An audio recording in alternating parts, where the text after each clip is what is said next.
महाराष्ट्रात यंदाचा उन्हाळा नेमका कसा असणार आहे हा प्रश्न सध्या प्रत्येकाच्या मनात आहे. कारण एरवी मार्च संपत आला की उन्हाचा तडाखा वाढायला सुरुवात होते. तापमान झपाट्याने वाढतं आणि लोकांना उकाड्याची सवय करावी लागते. पण यंदा चित्र थोडंसं वेगळं दिसत आहे. मार्चच्या शेवटच्या आठवड्यात आणि एप्रिलच्या सुरुवातीलाच राज्यात अनेक ठिकाणी वादळी पाऊस, विजांचा कडकडाट आणि काही भागात गारपीट झाली. या अनपेक्षित बदलामुळे लोकांमध्ये संभ्रम निर्माण झाला आहे की हा उन्हाळा नेहमीसारखा असेल की काहीतरी वेगळं घडणार आहे. नमस्कार, मी किशोरी खांडेकर आणि तुम्ही पाहत आहात अनफिल्टर्ड महाराष्ट्र. गेल्या काही दिवसांपासून महाराष्ट्रात जे वातावरण तयार झालं आहे त्यामागचं प्रमुख कारण म्हणजे उत्तर भारतात सक्रिय झालेलं वेस्टर्न डिस्टर्बन्स. या हवामान प्रणालीचा प्रभाव केवळ उत्तर भारतापुरता मर्यादित राहत नाही, तर त्याचा परिणाम मध्य भारत आणि महाराष्ट्रावरही होतो. त्यामुळे सध्या राज्यात ढगाळ वातावरण, अधूनमधून पाऊस आणि जोरदार वारे अशी परिस्थिती निर्माण झाली आहे. भारतीय हवामान विभागाने दिलेल्या माहितीनुसार 6 एप्रिलपर्यंत ही वादळी परिस्थिती कायम राहण्याची शक्यता आहे. या काळात विजांसह पाऊस, वाऱ्याचा वेग वाढणं आणि काही ठिकाणी गारपीट होण्याचा अंदाज आहे. या पार्श्वभूमीवर 1 एप्रिल रोजी राज्यातील अनेक जिल्ह्यांना सतर्कतेचा इशारा देण्यात आला होता. कोकण वगळता जवळपास सर्वच जिल्ह्यांमध्ये विजांसह पावसाची शक्यता वर्तवण्यात आली. काही ठिकाणी परिस्थिती अधिक गंभीर असल्याने ऑरेंज अलर्ट जारी करण्यात आला. अमरावती, वर्धा, यवतमाळ आणि चंद्रपूर या जिल्ह्यांमध्ये विशेष खबरदारी घेण्याचे निर्देश देण्यात आले होते. त्यानंतर 2 एप्रिलसाठीही धुळे, जळगाव, नाशिक, पुणे पठार, मराठवाड्यातील अनेक जिल्हे आणि काही कोकण भागांमध्ये ऑरेंज आणि येलो अलर्ट देण्यात आले.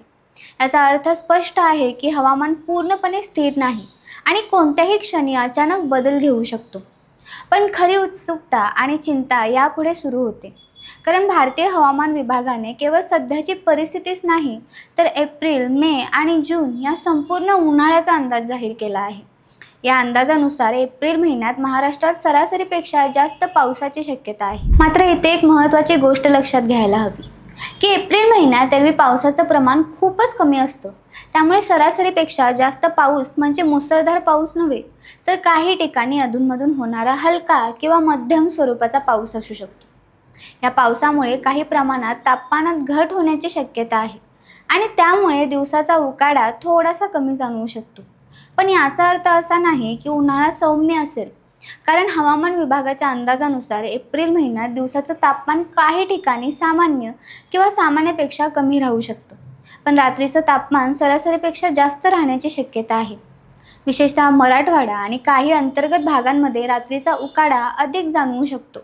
ही परिस्थिती शरीरासाठी अधिक त्रासदायक ठरू शकते, कारण दिवसभराचा थकवा कमी होण्यासाठी रात्री थंडावा मिळणं आवश्यक असतं.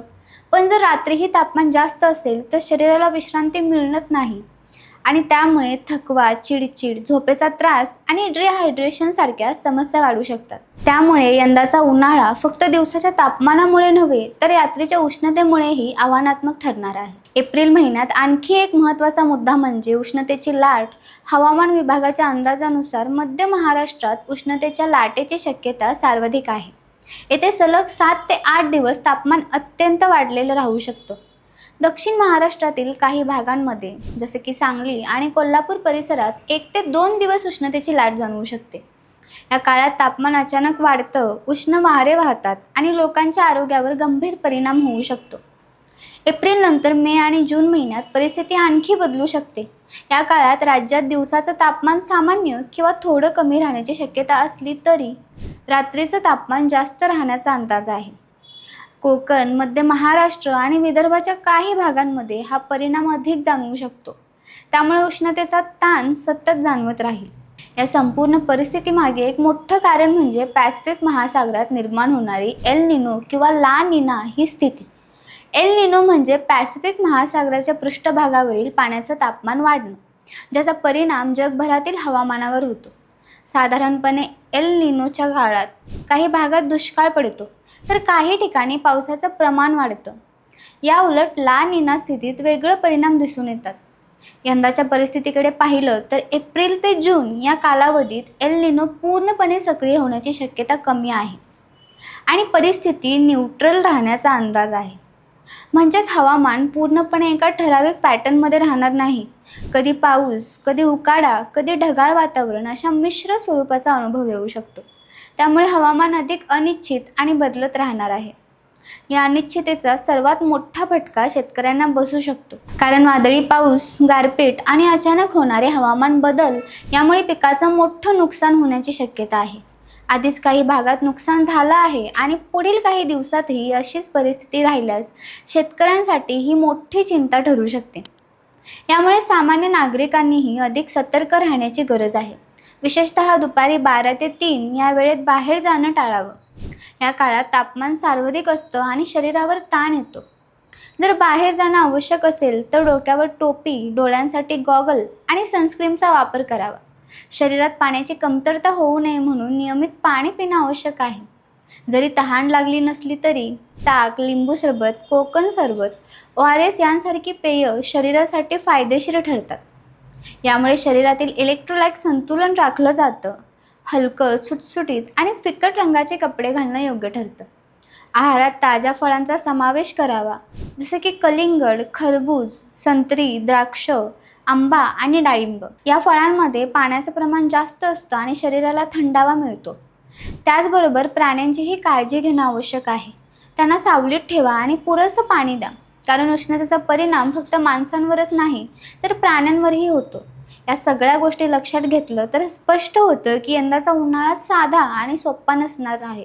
एकीकडे अधूनमधून पडणारा पाऊस आणि दुसरीकडे वाढणारी उष्णता, या दोन्हींच्या मिश्रणामुळे हवामान अनिश्चित राहणार आहे. त्यामुळे प्रत्येकाने सतर्क राहून योग्य ती काळजी घेणं गरजेचं आहे.